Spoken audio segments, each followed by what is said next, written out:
muy interesado en entender el sentido del viaje del expresidente Mauricio Macri al Paraguay. ¿A qué habrá ido, no?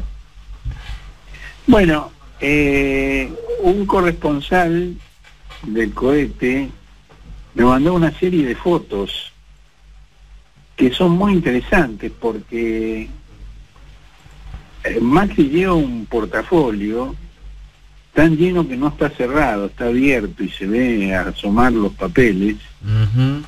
Y no se desprende de él en ningún momento, incluso dentro de la casa de Horacio Cartes sigue con el portafolio en la mano.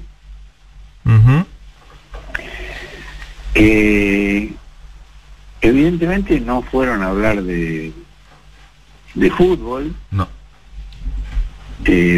Vieron que esa fue la primera explicación, pero la Conmebol lo desmintió. Así es. La Conmebol dijo que la FIFA también. Sí. Y hay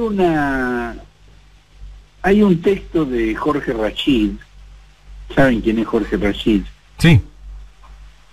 Que fue secretario de medios del gobierno de Menem y renunció cuando comenzó el giro neoliberal del gobierno de Menem.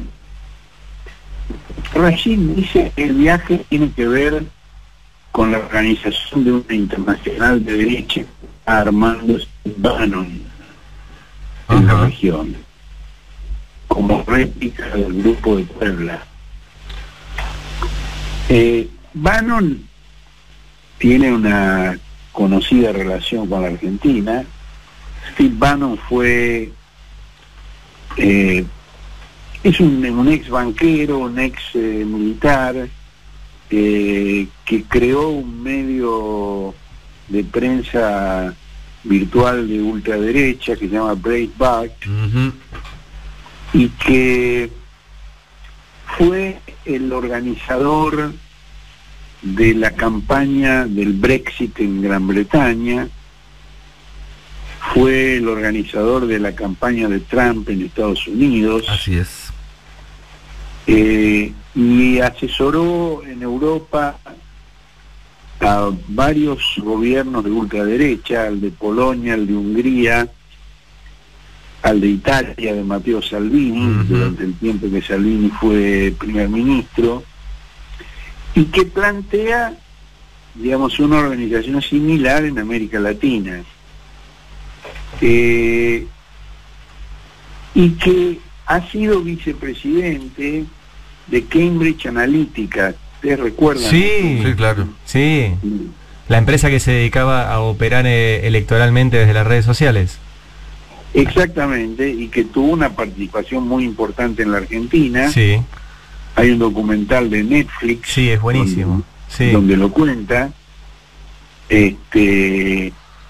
Y el socio de Bannon allí, Nix, fue interrogado en el Parlamento británico y confesó que había trabajado en una campaña antikirchnerista en la Argentina. Sí. En los últimos meses, en los últimos años del gobierno de Cristina.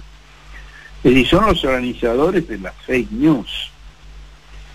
Y previamente en un documental de la televisión británica, a Nix le hacen una cámara oculta, donde él habla del uso de las fake news y menciona como ejemplo la Argentina, donde dice que ellos inventan historias, inventan estafas, inventan amantes para desacreditar a los líderes políticos adversarios.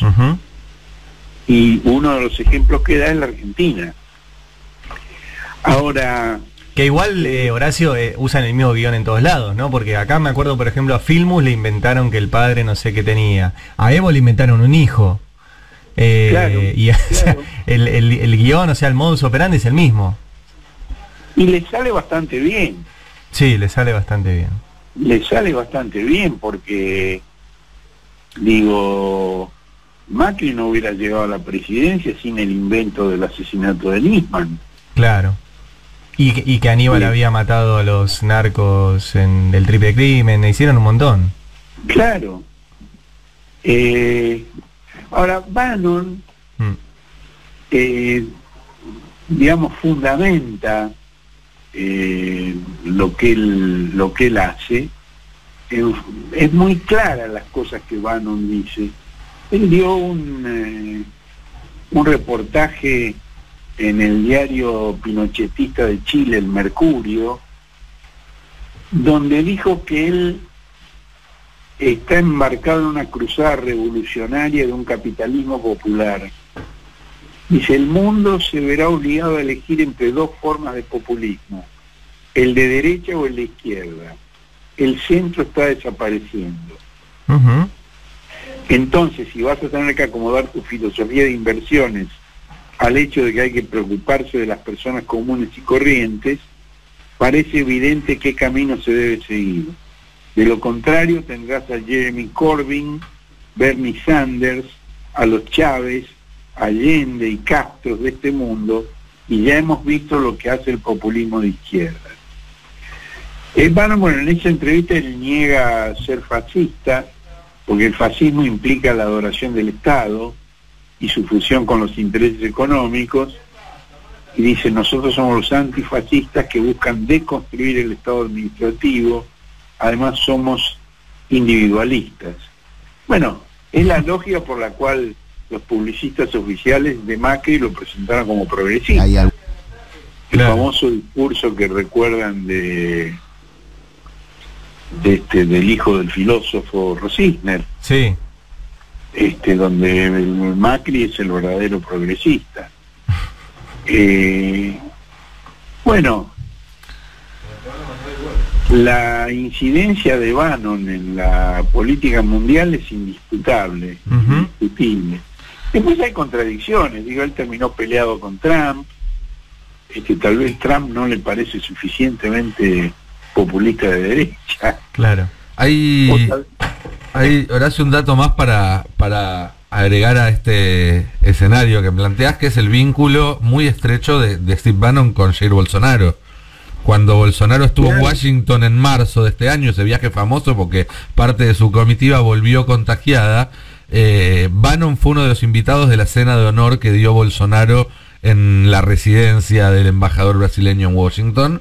El hijo Eduardo Bolsonaro forma parte de esta especie de internacional que venía planteando Bannon y se sacó varias fotos con él y exhibió su membresía orgullosa. Y hay otra cosa que hay que tener en cuenta y que se une a las declaraciones de Macri de la semana pasada sobre cómo habría lidiado él con la pandemia, que es que los gobernantes del eje Bannon coinciden con aquellos países donde se intentó privilegiar la economía y hoy son los más castigados justamente por el coronavirus. Estados Unidos con Donald Trump, Gran Bretaña con Boris Johnson, Jair Bolsonaro en Brasil.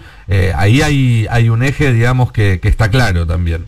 Y que Macri se alineó o sanitariamente parece alineado con esa postura, según dijo él que hubiese actuado si hubiera sido el presidente a cargo de combatir la pandemia. Bueno, además Bannon trabajó directamente en la campaña de Bolsonaro. Así es. Y en todos los casos esas campañas se basan en la descalificación del adversario y en la invención de historias. Por ejemplo, en el documental ese de Netflix se ve cómo durante la campaña de Trump en Estados Unidos organizaron una serie de denuncias contra la candidata demócrata, que era la señora de Clinton, Hillary Rodham, donde en los actos de Trump se pedía que fuera presa. Y sí, lo mismo que hicieron en la Argentina con Cristina. Así es. Lo mismo que hicieron en Brasil con Lula. Es decir, en Ecuador con Correa, es una constante. Y ahora, digamos, la presencia de Bannon en la región. Él tuvo aquí una reunión con alguien muy marginal, pero que no hay que menospreciar, que es la ex legisladora Cynthia Houghton.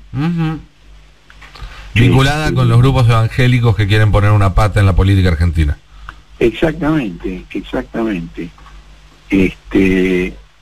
Y además, digamos, que Cambridge Analytica tuvo en la Argentina una sociedad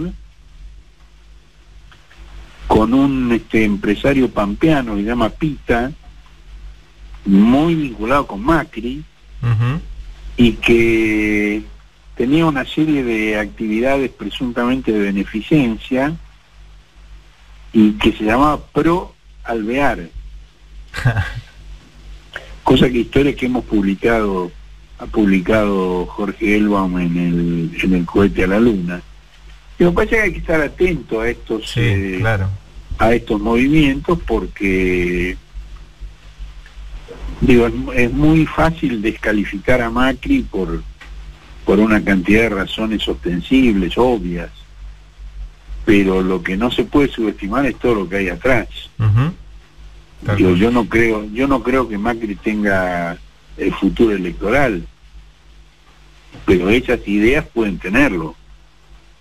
Esa idea, digamos, de un populismo de derecha, y aquí hay diversos candidatos a ocupar ese rol, y están muy organizados contra el gobierno de Alberto, ¿no?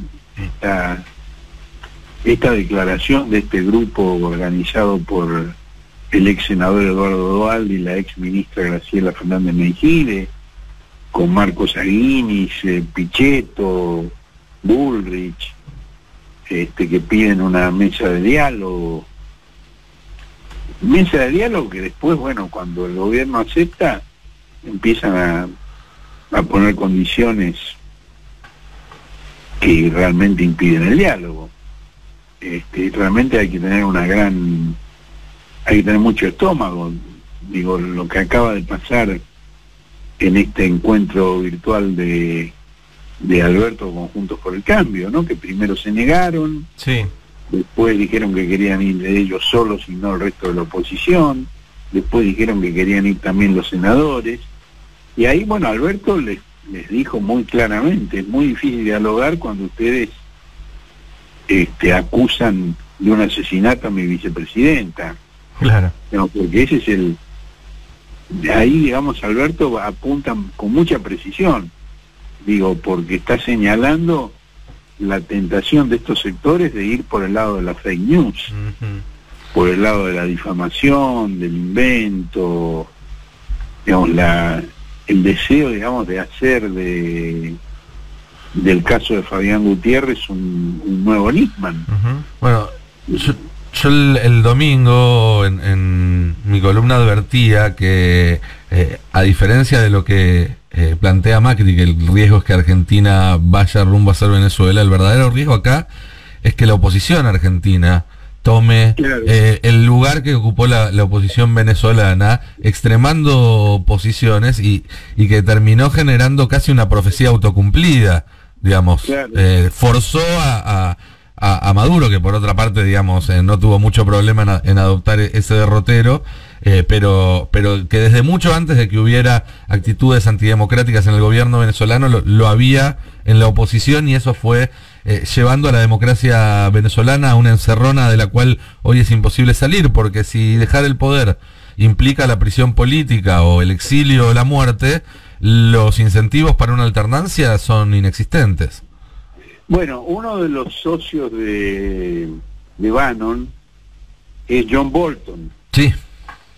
John Bolton fue el funcionario del gobierno de Trump que planteó la invasión militar a Venezuela, y que rompió con Trump porque Trump no aceptó la invasión a Venezuela. Así es. Porque Trump se dio cuenta de que no era soplar y hacer botellas. Sí, de hecho llegó a plantear un Bahía de los Cochinos venezolano, Bolton, digamos, una invasión. Claro, pero además le habían planteado a Trump que bastaba con un poco de presión para que se alzara el pueblo venezolano en contra de Maduro, para que se dividieran las Fuerzas Armadas y derrocaran al gobierno, una serie de ofrecimientos a los militares en la línea de lo que vos estabas diciendo, pero del otro lado, es decir,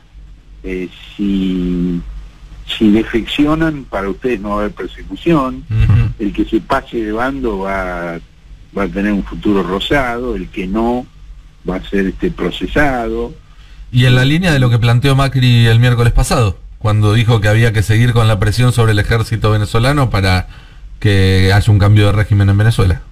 Exacto, esa es la línea. Y Trump, que es loco pero no es burdo, dijo, no, acá vamos a un desastre. Digo, él necesita, digamos, estar en el campo opuesto al gobierno de Venezuela, porque la elección presidencial se va a definir en algunos estados donde hay presencia fuerte del exilio venezolano y cubano. Sí, claro. Fundamentalmente Florida, pero no come vidrio. Digo, no se va a meter en cualquier lado de cualquier manera. O sea que, más bien su política es salir de algunos de los lugares en los que los demócratas se metieron y en los que Bush se metió. O sea, vos ves el viaje de Macri en esa línea y que puede empujar a la oposición a seguir esa línea. Me parece que esa es la intención. Si lo va a lograr o no es otra cosa. Claro. Claro. Pero me parece que esa es la intención. Simultáneamente aparece un reportaje en la televisora del grupo Clarín al presidente de Uruguay, a Luis Lacalle Pou, donde plantea que él, para enfrentar la pandemia, se negó a crear un estado policíaco, y bueno, el grupo Clarín obviamente intenta contraponer eso con la Argentina, donde según ellos sí existiría un estado policíaco, tan policíaco que la ministra de Seguridad, Sabina Frederick, declara que manifestarse en el Obelisco no es un delito, y que no va a haber denuncias y causas contra quienes lo hicieron. Sí, contra los que agredieron a los periodistas de la señal de cable C5N, pero no a quienes simplemente se manifestaron. Por supuesto, la situación de Uruguay es totalmente distinta, es un país minúsculo, con muchísima población rural, no se puede comparar con la situación argentina. Digamos, el manejo uruguayo ha sido exitoso, el argentino también y el paraguayo también, pero digamos está clara la intención de contraponer la libertad uruguaya con la dictadura argentina, ¿no? Sí, tal cual. ¿Cómo se llamaba? La infectadura. La infectadura, sí. Así que bueno, en eso estamos. Eso es lo que he estado viendo en estos días. Dale. ¿Hablamos el viernes, Horacio? Dale. Codazos. Codazo. Codito. 9:25, Horacio Berbisky, Habrá Consecuencias.